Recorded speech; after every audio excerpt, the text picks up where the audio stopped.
موت کا دن، موت کا دن سب سے سخت دن ہے، سب سے سخت دن ہے۔ موت کس طرح سے آتی ہے پتہ ہے؟ فرمایا گیا جیسے ریشم کے کپڑے کو کانٹوں کی جھاڑی پر ڈال دو اور کپڑا کھینچو، کپڑے کے تار تار نکلتے جائیں گے۔ فرمایا گیا ملک الموت روح نکالنے کے لیے جب آتے ہیں تو اسی طرح سے روح نکالتے رہتے ہیں، انگلیوں سے، پیروں کی، ہاتھوں کی انگلیوں سے، ناخنوں سے روح نکلتی نکلتی آتی ہے، ایک ایک جوڑ سے روح نکلتی ہے، یہاں تک کہ ناک تک اس کو کھینچ کر کے لایا جاتا ہے۔ اور قرآن میں اللہ فرماتا ہے تم اگر دیکھو گے کہ روح کیسی نکالی جا رہی ہے، یضربون وجوہہم وادبارہم، فرشتے آتے ہیں پیٹھ پر، پیچھے مارتے ہیں، زور زور سے مارتے ہیں اور پیشانیوں پر مارتے ہیں اور یہ کہتے ہیں اے نکل جا روح۔ اللہ فرماتا ہے تم اگر دیکھو گے کہ فرشتے کس طرح روح نکالتے ہیں تو کانپ کر رہ جاؤ گے، مار مار کر کے روح کو نکالا جاتا ہے۔ اور یہ چھوٹا سا وقت نہیں ہے، ادھر جھٹکا لگا ادھر موت ہو گئی، لمبا پروسیس ہے، اس سے جو گزرتا ہے وہی بتا سکتا ہے۔ بعض لوگوں کو ایسا لگتا ہے زہر کھا لیا ابھی موت ہو گئی، سوسائڈ کر لیا ابھی موت ہو گئی۔ موت اتنی آسانی سے نہیں آتی، لمبا پروسیس ہے۔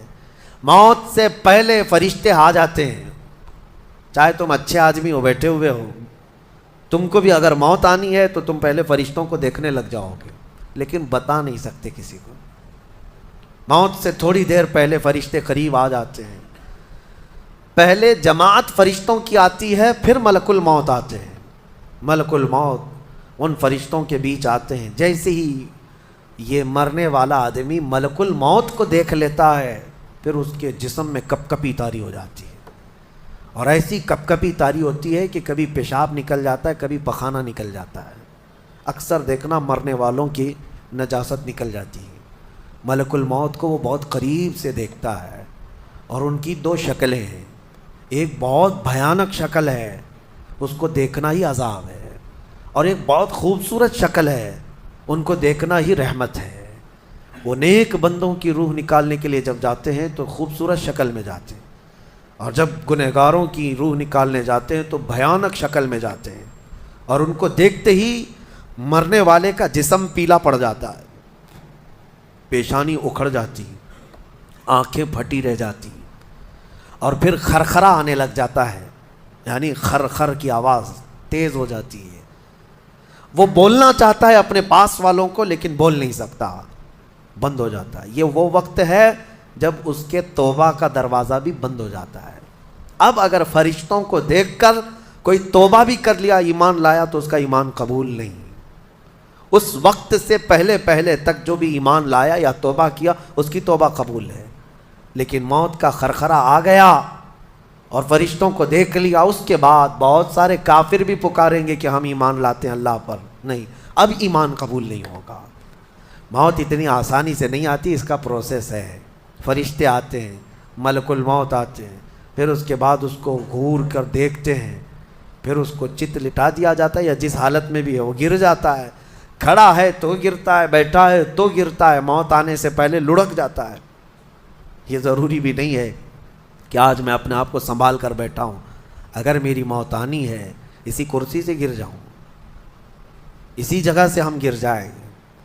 اور اس کے بعد ملک الموت روح کھینچنا شروع کرتے ہیں، پیروں کے ناخنوں سے لے کر، ہاتھوں کے ناخنوں سے لے کر، اس کے جسم کے ہر حصے سے لے کر ناک تک کھینچتے ہوئے لاتے ہیں، اور اس کے بعد جب پوری روح نکل جاتی ہے وہ لے کر کے چلتے رہتے ہیں، اور مردہ ان کو جاتے ہوئے دیکھتا رہتا ہے۔ آنکھیں سب سے لاسٹ میں کھلی رہتی، کسی بھی مرنے والے کی آنکھیں بند نہیں رہتی، کھلی رہتی، وہ دیکھتا رہتا ہے۔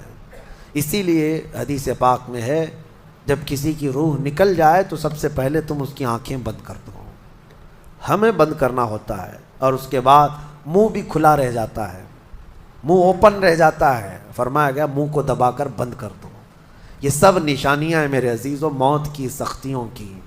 آپ کو پتہ ہے جب رسول کریم صلی اللہ تعالیٰ علیہ وسلم کی وفات آئی، اللہ اکبر، نزع کا عالم اتنا سخت تھا کہ بار بار حضور اکرم صلی اللہ علیہ وسلم کو پورے پانی کے مٹکے انڈیل دیے جا رہے تھے، 3 مٹکے حضور پر انڈیل دیے گئے، موت سے پہلے، اور حضور اس کے بعد تھوڑا آرام محسوس کرتے اور پھر شدت کا بخار، اور وہ آخری وقت تھا جب حضرت فاطمہ آپ کے پاس آئی تھی. حضور نے ان کے کان میں بتا دیا، وہ رونے لگ گئی. کیا کہا تھا؟ حضرت فاطمہ کہتی ہیں حضور نے فرمایا اے فاطمہ اب میں جا رہا ہوں، میرا آخری وقت ہے. پھر ایک دوسرے کان میں ان سے کہا میرے خاندان میں سے سب سے پہلے تم مجھ سے ملنے والی. آج یوم فاطمہ بھی ہے، سیدہ کائنات کا آج یوم وصال ہے، 4 رمضان المبارک. تو رسول کریم صلی اللہ تعالیٰ علیہ وسلم حضرت عائشہ صدیقہ کے سینے سے سر لگا کر لیٹے ہوئے تھے. حضرت عائشہ فرماتی ہیں سنو، مجھے پتہ ہی نہیں تھا.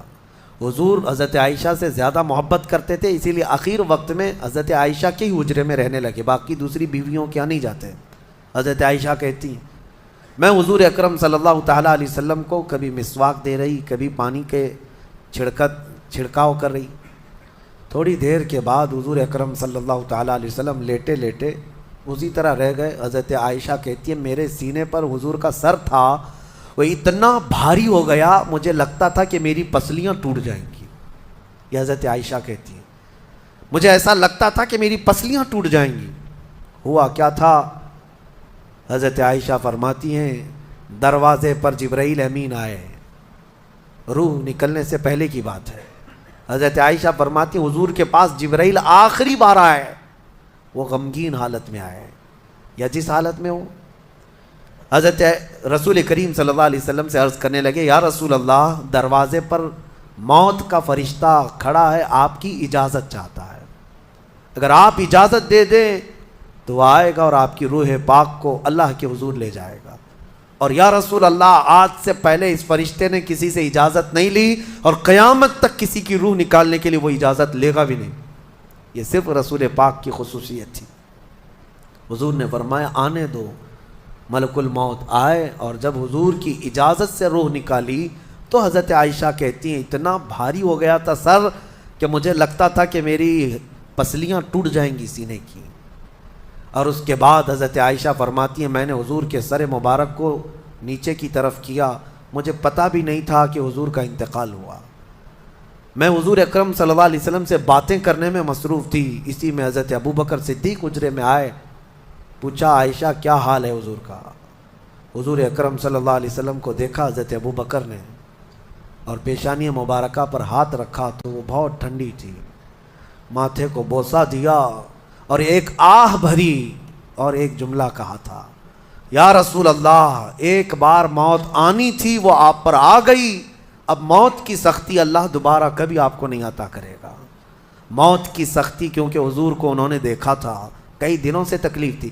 13 دن تک حضور پاک صلی اللہ علیہ وسلم کو تکلیف تھی، 13 دن تک. حضرت ابو بکر کہتے ہیں یا رسول اللہ اب موت کی سختی دوبارہ کبھی نہیں آئے گی، جو اللہ کا وعدہ تھا وہ پورا ہو گیا. پورا کھل کر کے رو بھی نہیں پا رہے تھے ابو بکر صدیق اور اپنے اندر دبا بھی نہیں پا رہے تھے. موت کی سختی انہوں نے دیکھا اور اس کے بعد کہا اے عائشہ کیا دیکھ رہی ہو، اللہ کے رسول ہم سے رخصت ہو چکے. پھر انہوں نے آ کر مسجد میں اعلان کیا اے لوگو اللہ کے نبی کا انتقال ہو چکا. اب مجھے یہاں یہ بتانا ہے اگر موت سے کوئی بچ سکتا تھا تو سب سے پہلا نمبر تو رسول اللہ کا ہونا چاہیے تھا، کیونکہ اللہ کے سب سے محبوب نبی وہی ہیں. جب رسول پاک صلی اللہ تعالیٰ علیہ وسلم کو بھی موت آئی تو میاں ہمارا اور تمہارا شمار نہیں، چاہے 100 سال زندگی مل جائے لیکن مرنا ضروری ہے. بہرحال یہ باتیں بڑی طویل ہو جائیں گی. موت کا تذکرہ اس لیے بھی میں زیادہ کرتا ہوں کہ حدیث پاک میں ہے مومنوں کو یہ تذکرہ کرو تاکہ ان کو گناہوں سے نفرت پیدا ہو جائے اور آخرت کے سفر کی تیاری وہ شروع کریں. اللہ کریم ہم سب کو دنیاوی خرافات سے محفوظ فرمائے، دنیا کی لذتوں سے اور یہ فانی خرافات میں مبتلا ہو کر آخرت بھولنے سے اللہ ہماری حفاظت فرمائے. مولا کریم جب ہماری موت آنے کو ہو تو ہماری زبانوں پر کلمہ طیبہ جاری فرما دے. رب ذوالجلال موت سے پہلے تیرے حبیب پاک کے چہرے کی زیارت نصیب فرما.